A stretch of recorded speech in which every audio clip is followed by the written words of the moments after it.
In this video, I'm going to be reviewing the Callaway Chev stand bag and whether or not it's worth picking up. So what we're covering in this video are my first impressions, how it performed for me, who it's going to be best for, some pros and cons, also where the best places to buy.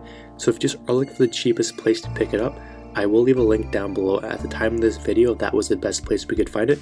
So you can go ahead and check out the current price if you want to go ahead and do so. But let's start with my first impression. So when it comes to my golf bag, the biggest thing I look for is going to be something that's well built, that's going to last for years, if not pretty much forever, right? I've had plenty of cheap bags in the past and they've all fallen apart after a couple of seasons, and then you're pretty much right back to square one. So that's why I'd way rather pay up to begin with and get something that's going to last a long time, that's super high quality. And this bag, it is fairly inexpensive, so I wasn't expecting a whole lot, but I actually was really surprised when I started actually looking at it. So how is the design and quality? Generally when you think of cheap and lightweight, you kind of think of like poorly made and something that's not going to last very long.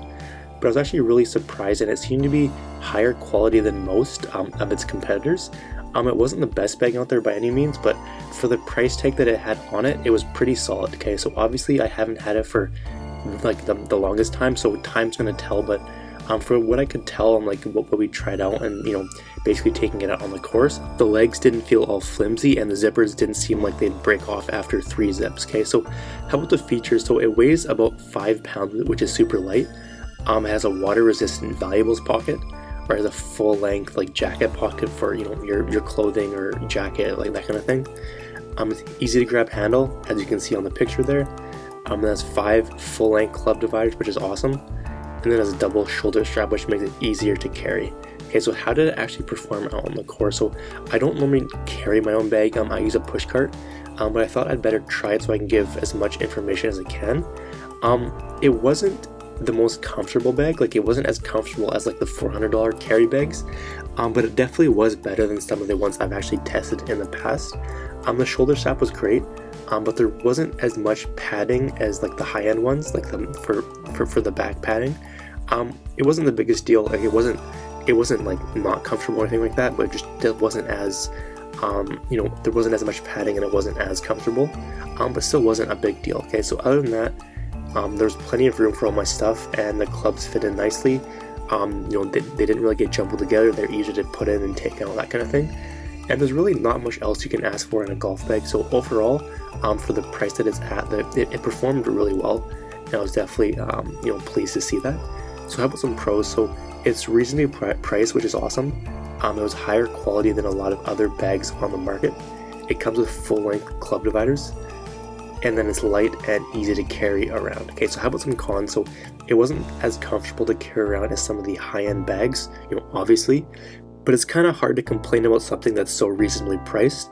Obviously, you know, that's just one little thing. I had to pick something out, but overall, there wasn't really too much bad things to say about it.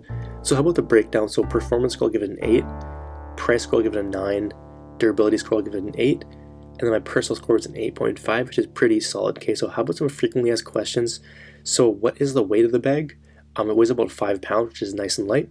Does it have a rain cover? Yes, it does.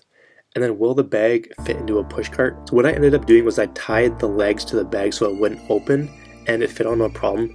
You can just use some like tape or some string or something, but pretty much whenever you put it on, you know, the power cart or the push cart, the legs are gonna want to open, so you need something to, you know, tie those so they don't open.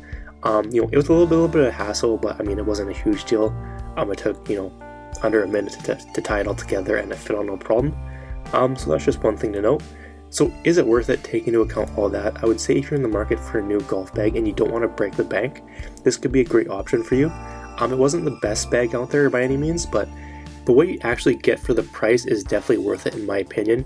It's one of the better kind of like lower end golf bags on the market that I've actually tested, and I've tested quite a few. Most of them are complete junk, and I definitely like this one. So again, the cheapest place I could find this product is in the description down below. And I'll just mention our golf giveaway here. So if you want to enter into our monthly golf giveaway, all you have to do is number 1, subscribe to the channel, or number 2, comment giveaway down below. Simply do both those and you'll be automatically entered. Alright, that's going to be it for this video. Hope you enjoyed. Let me know if you have any questions down below, and we'll see you in the next video.